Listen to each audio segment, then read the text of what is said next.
I have always loved Cartoon Network. When I was growing up, it was my favorite channel to watch. Even today, it has some good shows like Adventure Time and Regular Show. One of the newest shows on the network, The Amazing World of Gumball, is a cute and mildly entertaining one. Not really my cup of tea. It's a little immature, but my little brother seems to like it quite a lot. One day, I was watching Adult Swim when I realized that I had been up so late that I hadn't even kept track of the time. It was already 4 a.m. I don't recall ever watching this late, so I stayed awake to see what would happen when it ended. A little bumper showed up at the bottom of the screen during a commercial break. It said that a special episode of The Amazing World of Gumball was about to come on. I was a little confused about an episode of a very popular new show coming on this early, but I was bored and decided I would watch it, thinking it might come on later in the day so I could spoil it for my brother. Sort of mean, I know. The flashy and energetic intro theme played, although it was played a little differently than I recall. The music was a little different as well, and the show's logo wasn't animated. Its colors were done rather sloppily as well, almost like something a little kid would do on a doodle board or a glow board. I ignored it, assuming that it was just done for this special episode. The title of the episode was The Grieving. A sort of sad title, but I didn't really pay too much attention to it. It began with Gumball, the show's 12-year-old protagonist, standing alone facing a corner of his dimly lit classroom. He looked absolutely miserable, a far cry from the cheerful demeanor he usually had. There was no one else in the room, not even his best friend and adopted brother Darwin the goldfish. The windows in the room clearly showed the night sky outside. I was really starting to get confused. Why would he be at school at night? And why was he standing in the corner all sad and alone? After about what seemed like a minute of Gumball standing somberly in the corner, the scene suddenly changed. We were in Gumball's house. Once again, the scene is silent and a little disquieting. Richard, Gumball's enormous rabbit father, walks in from the kitchen. He looked even more miserable than Gumball had in the previous scene. Richard isn't wearing his usual attire. He is dressed in a fancy black suit, a little uncharacteristic of him, as he is usually a slob. He sighs and slumps down onto the sofa and starts sobbing intensely, sounding like someone who had just lost something important. I was starting to get a little creeped out. Where was the silly, fun cartoon that I usually looked forward to watching with my younger brother? This was something completely different. I was beginning to think that this might have been something the creators did as an experiment or something. A test of the animation or sound, perhaps. Though it couldn't have been. Aside from the opening theme, which was still different from the final shows, the episode had been much quieter than it usually was, only subtle sounds and very little music. And the animation was not anything to write home about either. It was done a bit like an amateur flash on Newgrounds. The character designs were somewhat sloppy and rushed looking, and the real-life backgrounds used for the show looked different. As confused and somewhat frightened as I was, for some reason I kept watching it. Poor Richard was still sobbing on the sofa as the front door opened suddenly, making me jump a bit at such a loud noise. And Gumball's mother, Nicole, a blue cat like him, stepped in. Like Richard, she wasn't wearing her usual attire. For some reason, she was in a black dress and was wearing a pretty black hat to match. Nicole sat down on the couch to comfort her husband, although she was looking a bit saddened herself. By this point, Richard's crying had begun to get more pained and miserable sounding. This wasn't the normal cartoon crying on the show. This was realistic and almost depressing crying. I almost felt like sobbing myself. Finally, after what seemed like hours, the sad scene at their home ended, as it shifted back to the school. We were not in Gumball's classroom this time. We were in Principal Brown's office. Nicole and Richard were there in their usual clothes, looking more normal and happy than they had before, but still slightly worried. Principal Brown, however, looked extremely sad. He quietly and somberly informed them that their children, Anais and Darwin, were not present after lunch earlier that day. They hadn't been seen at all the rest of the day. Nicole was instantly furious at him. She began spouting various insults and calls at him that I don't think would have even made it on a more mature program like regular show. I was laughing at this because it seemed sort of funny for Nicole to flip out in this manner and start swearing like a sailor in a G-rated cartoon. But my outlook soon changed when Principal Brown told her something else after she finally had quieted down. His eyes began to tear up as he informed them that they eventually were found, but they had not been found alive. He then went into graphic and nearly nauseating detail describing how their bodies were found, their parents sitting in utter shock. I could hardly believe what was happening. How could such a cheery and fun kids show be taking such a dark and twisted turn? I was considering turning the television off, but I was too scared to be left in the dark by now.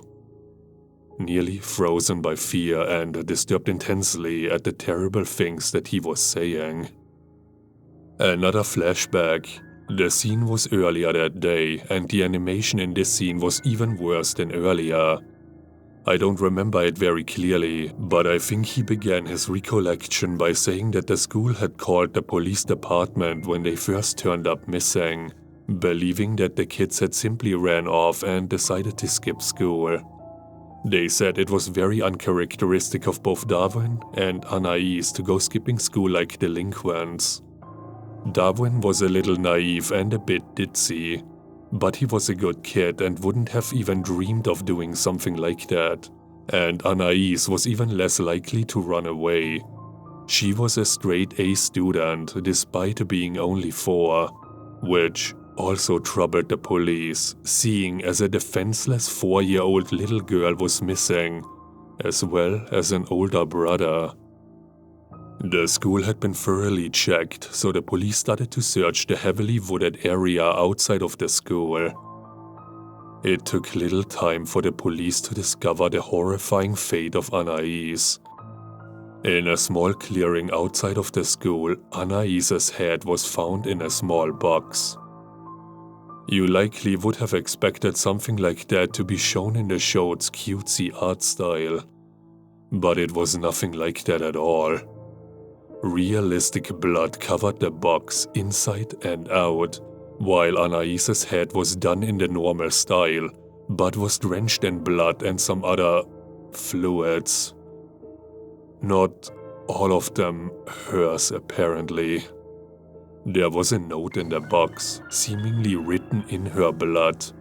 It was never stated during the episode what exactly was written on the note, but it apparently led to the rest of her remains and Darwin's heavily mutilated corpse. What I remember most about this scene was how out of place it seemed. All the blood and gore from Darwin and Anais's slaughtered and dismembered remains was done in a very realistic and disturbing way. It looked like the scene had been taken from a crime scene photograph done by a professional, not something from a cartoon. The way the scene was animated was different from most of the show as well. You may know that the characters from this series are done in vastly differing animation styles, from flash animation to CGI, and I think that there's even a character done by someone putting their chin upside down to make a face. This particular scene wasn't like anything I had ever seen on the show before. Every little detail on Darwin's face was clearly illustrated. He looked a little like a zombie. His face was very pale and his eyes had been gouged out by someone. Anais fared no better, or what was left of her anyway. She was naked and her stomach had been slit open. Her intestines were strewn around the trees and bushes in the woods, done once again in a very morbid and realistic style. I was feeling very ill by the time this incredibly disturbing flashback had come to an end, so I quickly ran to the bathroom to vomit. I was feeling better after upchucking, so I had realized that I had good timing and had ran to the bathroom during a commercial. It was then I noticed that the show had been running twice as long. It usually ran for 11 minutes, but this episode was running for about 30. By then, I was wondering if there was any information on the Grieving on IMDb or something. So while the commercials were still playing, I looked up some information about this episode on Google. Nothing came up. No information remotely similar to the plot or name of this episode existed anywhere. Now, incredibly scared and wondering if anyone else was watching, I quickly dialed my brother Larry and asked him to turn on Cartoon Network and see if he was seeing the same stuff that I was. He was pretty mad that I woke him up at this hour, but he is a nice guy and told me he would see for me. I thanked him and stayed on the line as the show came back from commercial break. The scene had thankfully panned away from the horrific sight of the children mutilated and was back to the principal's office. I asked Larry if he saw some cartoon animals talking or crying, since that was what they were doing on my TV. To my surprise, he said that he saw nothing like that. Instead, it was a rerun of an old Looney Tunes short. Another shock, I dropped the phone and ran over to the TV to turn it off, and as hard as I pressed the button, it would not shut off at all. I tried every single button and none of them did a thing. I tried unplugging the whole thing as well, but nothing worked. The TV stayed on no matter what. Larry had hung up, assuming that I was playing a joke or something, I guess, and I was alone once again. My door was locked from the outside somehow, and the door to my bathroom was now locked as well. It seemed that I had no choice but to call the police, since my other family members were gone that night. It was the reason I could stay up so late to watch Adult Swim in the first place. When I hurriedly dialed the number, I accidentally dropped my cell phone into my cup of Pepsi. I was very scared, but had no choice to finish the episode. I turned on all the lights in my room and got under the covers, hiding like my little brother does when I make him watch scary movies with me. I had apparently missed a little bit, but Gumball's parents were still talking to Principal Brown. So, not that much. Nicole was asking him if Gumball was alright. Apparently, since she hadn't remembered him when Principal Brown told her what had happened to Darwin and Anais. He looked slightly confused and shocked for a moment, and explained to her that he thought Gumball was out sick today, and he had spent the day at home by himself with the stomach bug. Nicole screamed and wailed, while Richard quietly told him, in a very out-of-character voice, that they thought Gumball had got on the bus this morning. But it didn't seem that way. The police were called once again to search the building and the small forest outside of Elmore Junior High. They had found him in Miss Simeon's classroom, hanging by a noose, with a blood-covered knife behind him and blood covering his clothes. The episode ended with the shot of Gumball's dead body hanging there in the corner, fading to black. The credits rolled silently, not like the usual way Cartoon Network annoyingly airs a promo that squishes half the screen. These credits rolled unusually slow, and they weren't that fun to watch either. A little creepy, just plain white text scrolling on a black background. I only recognized Ben Bokiliet's name, as he was the creator of the show. The rest were people I had never heard of. The copyright notice at the end said, at Cartoon Network Studios, 2001, which was incredibly odd seeing as the show was new for 2011. After all that was over, the screen went to static for a split second, during which some incredibly creepy and shocking video clips were shown between static intervals. I can still remember them all very clearly. The first was a picture of a person in a plague doctor outfit. Those always scared me for some reason, and the way the person in the suit was filmed was just as bad. A red light, something that freaks me out incredibly, was shown over the clip. The next was what seemed like a video being played very quickly, over and over, of a kitten's face being squished by a woman wearing high heels, which was strange because a so-called friend of mine sent me a picture yesterday of a cat being stepped on and killed, similar to the kitten in the video. The last one was the one that disturbed me the most and made me want to both cry and vomit my guts out.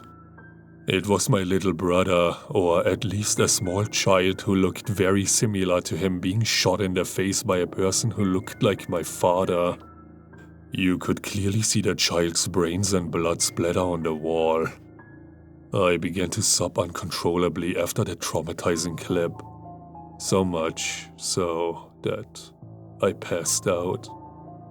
When I woke up, my door was unlocked and my television was turned off.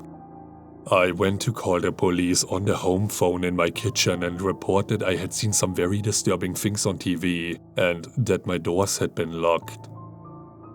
When they arrived, they could find nothing like what I remembered from early this morning. My internet history was even cleared.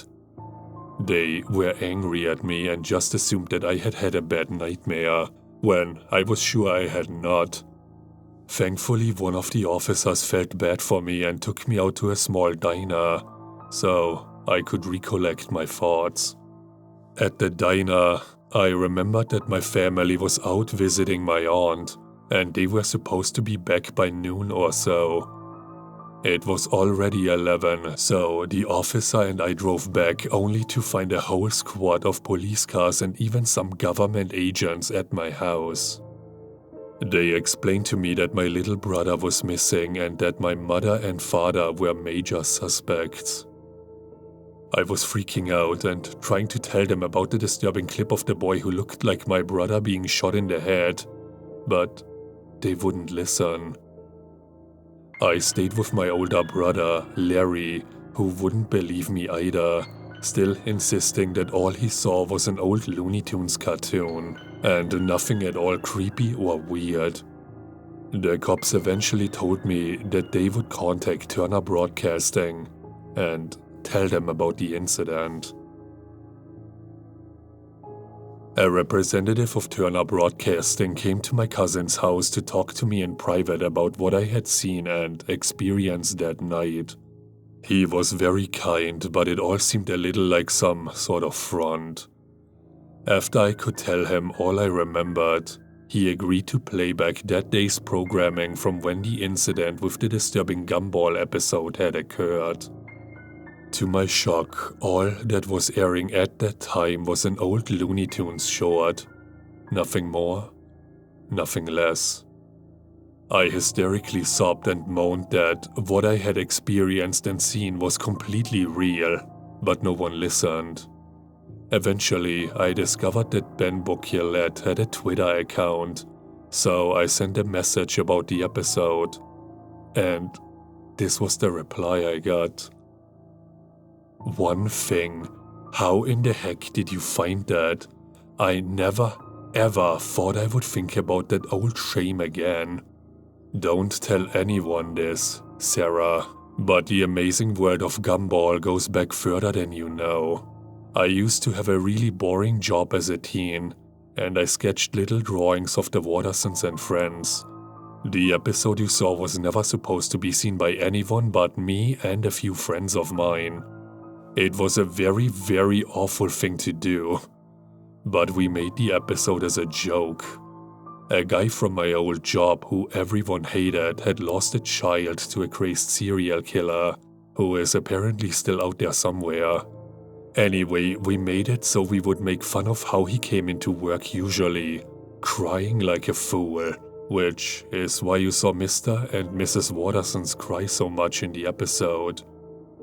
I know, I am deeply sorry for what I did, which is why I tried to bury that stupid thing years ago.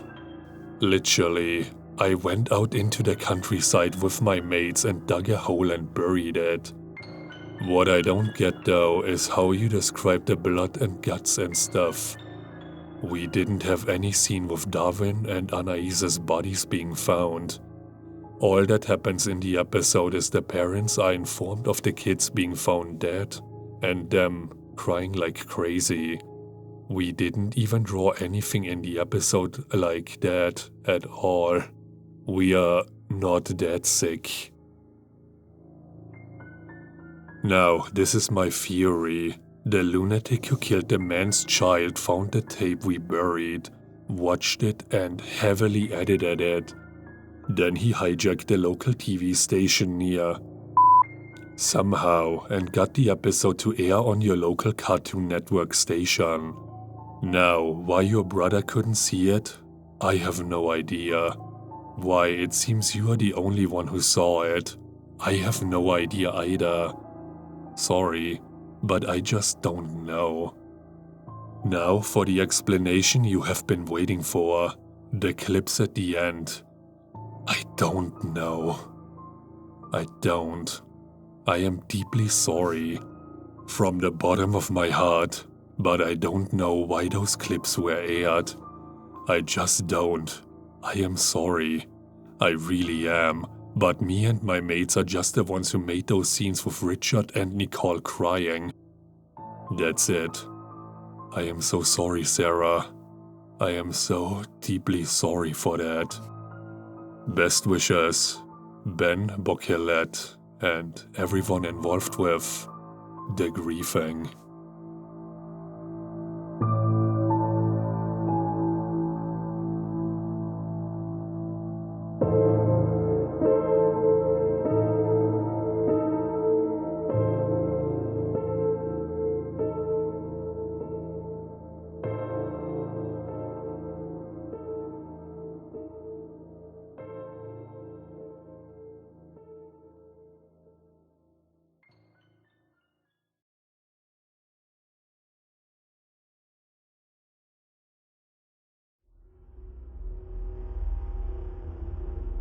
If you enjoyed this video, please leave a like, comment, and subscribe to the channel, because there are more chilling tales to be told.